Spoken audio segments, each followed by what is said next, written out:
वहां से चला जाता है तब शीतल सरिता से कहती है, सरिता दीदी, हमारे ससुराल में तो सब कुछ हमारे मायके से उल्टा ही है। हाँ शीतल, यहाँ बेटे और बेटियों में कोई भेद नहीं है, हमारे मायके की तरह।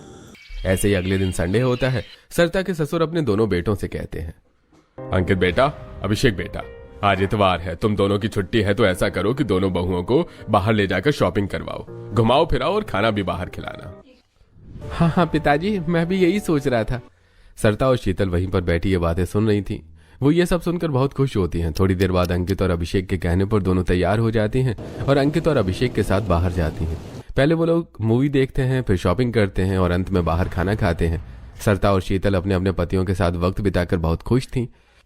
एक तरफ सरिता और शीतल के जीवन में सारी खुशियां आ चुकी थी तो दूसरी तरफ सरिता के मायके में सुमित की शादी की तैयारी चल रही थी। एक दिन सुमित की माँ उससे बताती है, बेटा सुमित, हमने तुम्हारे लिए अपने ही शहर की एक लड़की देख ली। उसका नाम साधना है। लड़की पढ़ी लिखी और दिखने में भी बहुत सुंदर है। साथ ही वो अपने घर की इकलौती बेटी है। ये रही उसकी तस्वीर। अगर तुम्हें पसंद आए तो कल ही हम साधना के घर चलते हैं। सुमित फोटो देखता है तो साधना उसे बहुत पसंद आती है। सुमित अपनी माँ से कहता है, माँ, यह लड़की तो बहुत सुंदर है, आप इससे मेरे रिश्ते की बात कर लीजिए। अगले दिन सभी लोग साधना के घर जाते हैं। साधना के घर वालों को सुमित भी बहुत पसंद आता है और इस तरह सुमित और साधना का रिश्ता पक्का हो जाता है। बीतते समय के साथ कुछ ही दिन में साधना और सुमित की शादी धूमधाम से हो जाती है। शादी में सरिता और शीतल के ससुराल वाले भी शामिल होते हैं। फिर शादी करके साधना अपने ससुराल आ जाती है। सरिता आरती करके और कलश गिरवाकर साधना का उसके ससुराल में स्वागत करती है। उसके बाद साधना अपने कमरे में जाकर आराम करती है। धीरे धीरे साधना को सुमित के घर आए लगभग एक हफ्ता बीत चुका था। आज सुबह के 8 बज चुके थे लेकिन साधना उठकर नहीं आई थी। तब सुमित की माँ कहती है, अरे सुमित बेटा, साधना अभी तक सोकर नहीं उठी, जरा देख तो क्या बात है। ठीक है माँ, मैं देखता हूँ। सुमित साधना के कमरे में जाता है और उसे जगाते हुए कहता है, साधना, अरे साधना उठ जाओ, बहुत देर हो चुकी है। सुमित, कल रात को इतनी लेट सोई हूँ, मुझे सोने दो, बहुत नींद आ रही है। अरे तुम्हें शर्म आनी चाहिए साधना, बहू को इतनी देर तक सोना शोभा नहीं देता। ये सुनकर साधना गुस्सा होते हुए उठकर बैठ जाती है और कहती है, क्या कहा आपने कि बहू को देर तक नहीं सोना चाहिए? जरा मुझे बताना तो, किस डिक्शनरी में ये लिखा है? अगर आप देर तक सो सकते हो तो मैं भी सो सकती हूँ। अरे साधना, मैं मर्द हूँ और औरत कभी मर्द की बराबरी नहीं कर सकती है। देखो सुमित, पता नहीं तुमने ये सब बातें कहाँ से सीखकर अपने दिमाग में रखी है, पर मैं इन सब बातों में भरोसा नहीं करती। मेरी नजर में घर में बेटा हो या बेटी सब बराबर है। अब मैं सोने जा रही हूँ और 1 घंटे बाद ही उठूंगी। ऐसा कहकर साधना सो जाती है। अब सुमित गुस्से में अपनी माँ के पास जाता है और अपने माता और पिता को सारी बातें बताता है। तब सुमित के पिता समझाते हुए कहते हैं, अरे जाने दे बेटा, नई नई दुल्हन है, अगर हम ज्यादा बात बढ़ाएंगे तो 4 लोग क्या कहेंगे, अच्छा नहीं लगता।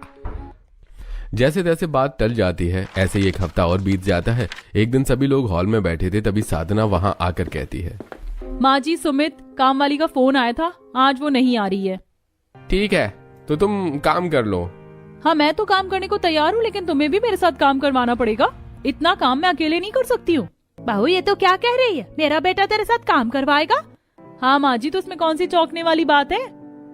अगर काम वाली नहीं आई तो सुमित को मेरे साथ काम तो करवाना ही पड़ेगा ना। साधना, जुबान संभाल कर बात करो। इसमें जुबान संभालने वाली कोई बात नहीं है सुमित। मैं इतना सारा काम अकेले नहीं कर सकती, मतलब नहीं कर सकती। तुम्हें मेरे साथ काम करवाना होगा तो ही मैं काम करूंगी, वरना मैं कोई काम नहीं करने वाली। ऐसा कहकर साधना अपने कमरे में चली जाती है। तब सुमित कहता है, देखा माँ, साधना हमेशा खुद से मेरी बराबरी करती है।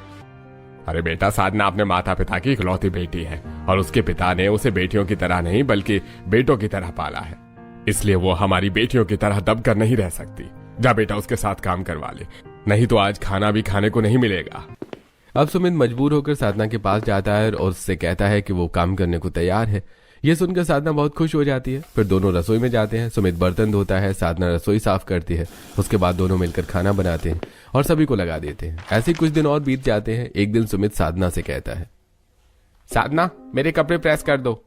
सुमित, मेरा फेवरेट सीरियल आ रहा है तो मैं वही देख रही हूँ, तुम अपने कपड़े खुद ही प्रेस कर लो। ये तुम क्या कह रही हो साधना? सीरियल के कारण तुम मेरे कपड़े प्रेस नहीं कर रही हो? अरे सुमित, तुम मुझ पर कितना डिपेंड हो।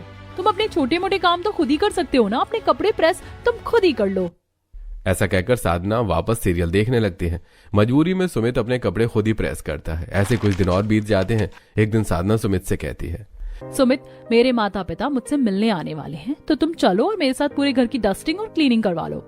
यह सुनकर सुमित बहुत गुस्सा हो जाता है और कहता है, तुम्हें शर्म नहीं आती साधना, मुझसे ऐसी बातें करते हुए? शर्म? भला वो क्यों आएगी मुझे? मैंने तो ऐसा कुछ कहा ही नहीं जिसके लिए मुझे शर्म आए। साधना, मेरे माता पिता ने आज तक मुझसे एक गिलास पानी भी नहीं मांगा, और जब से तुम आई हो मुझसे कोई ना कोई काम करवाती रहती हो। मैं आपसे काम करवाती हूँ? आपने आज तक मेरा कौन सा काम किया है? ना ही आपने मेरे लिए खाना बनाया, ना ही मेरे पैर दबाए, ना ही मेरे कपड़े धोए, और ना ही मेरी किसी तरह की सेवा की। आपने जो भी काम किया है वो अपने घर का किया है, तो उसका एहसान आप मुझ पर क्यों जता रहे हो? क्योंकि ये सारी जिम्मेदारी तुम्हारी है, मेरी नहीं। ओ हेलो, किसने कह दिया कि ये सारी जिम्मेदारी मेरी है? मैं तुम्हारे घर की बहू हूँ, इस घर की धन लक्ष्मी हूँ, नौकरानी नहीं।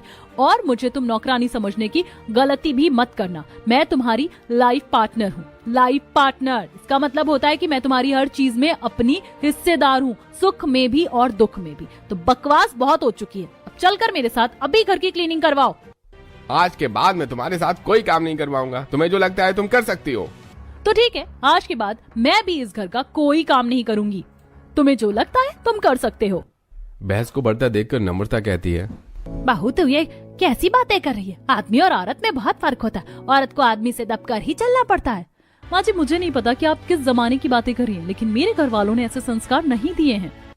तुम्हारे घर वालों ने तुम्हें जो भी संस्कार दिए थे वो तुम्हें अपने घर पर ही छोड़ कर आना था। मेरे घर पर ये सब नहीं चलेगा। तो ठीक है, मैं भी ऐसे ससुराल में नहीं रह सकती जहाँ औरतों को बोझ समझा जाता है। मैं जा रही हूँ अपने घर, जहाँ की मैं लक्ष्मी हूँ, और लक्ष्मी समझकर जहाँ मेरी पूजा की जाती है। ऐसा कहकर साधना गुस्से में पैर पटकती हुई अपने कमरे में चली जाती है और फिर अपना सामान पैक करती है।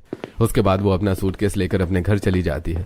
उसके जाने के बाद सुमित गुस्से में अपने माता पिता से कहता है, माँ, पिताजी, अब मुझे भी उसके साथ नहीं रहना है, मैं अकेले ही ठीक हूँ। ऐसा कहकर सुमित भी अपने कमरे में चला जाता है। धीरे धीरे समय बीतने लगता है और साधना को अब गए हुए पूरा एक हफ्ता बीत जाता है। सुमित अब साधना को बहुत मिस करने लगता है। आज सुबह सुबह जब सुमित सोकर उठा तो बिस्तर पर बैठे हुए उसे कुछ याद आ गया।